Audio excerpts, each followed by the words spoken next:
Hello everyone, I hope you all are doing well. My name is Abeera and I'm here to narrate you a story. By profession, I'm a freelance artist based in India. I have always loved to narrate stories whether through my art or verbally to a group of children or companions. I still remember being a part of late night gatherings with my cousins where I used to narrate them horror stories by creating them on spot. It has always been fun for me, and plus, what's better than spending some quality time with your cousins? This video is going to be a little longer than usual because I'm planning to start something new this time. So here I am presenting to you some self-made, imaginative and entirely fictional horror stories intended purely for entertainment purpose. So lay down in bed, turn your lights off and be ready for this adventure. Having that said, let's start with the very first story I have for you guys. I hope you enjoy this episode.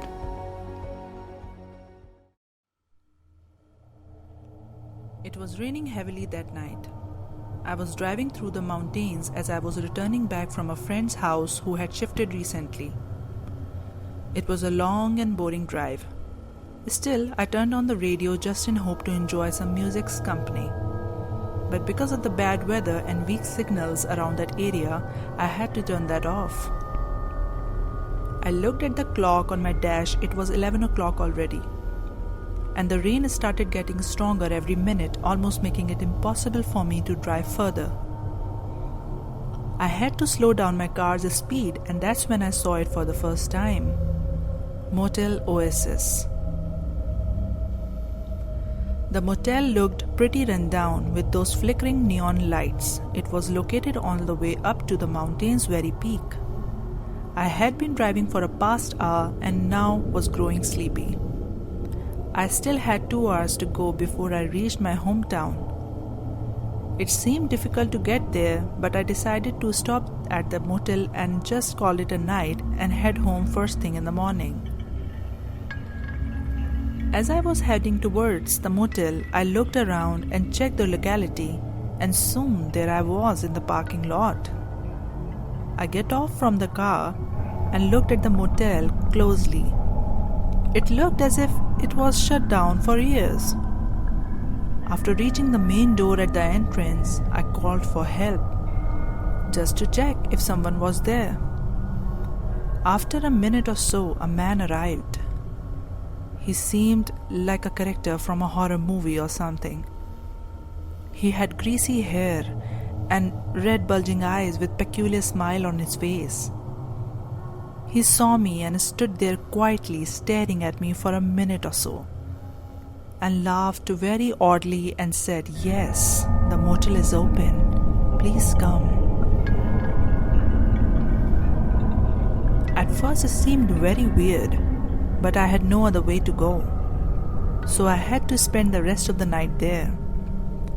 He took me to the counter table and gave me keys to the room right in front of his desk. The thing to mention about that motel, which seemed quite uncanny to me, was it had only red lights inside that corridor. And when I opened the door to my room, the dim yellow lights were already open, illuminating the ground level with a warm amber glow.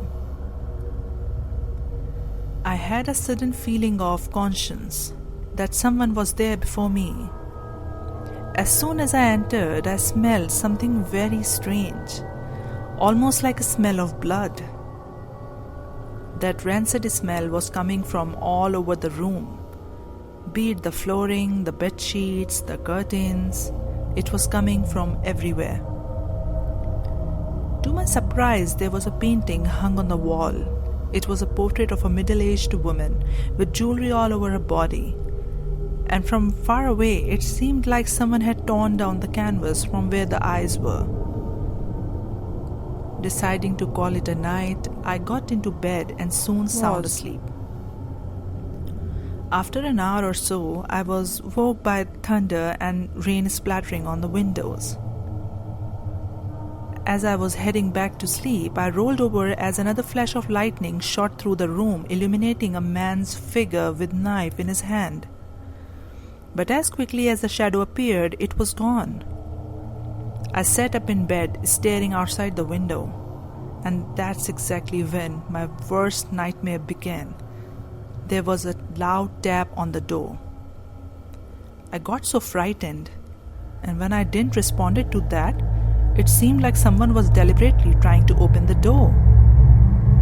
The knocking became louder and louder, and I immediately ran into the bathroom. I stood there and locked the door from inside.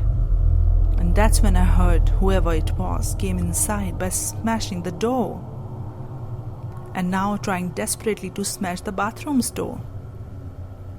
I was shivering out of fear. I didn't know what to do. I looked around and I thanked God still for that sliding window which was facing towards the parking lot. I opened it and ran outside that motel, and thank goodness I was way too tired to change my clothes.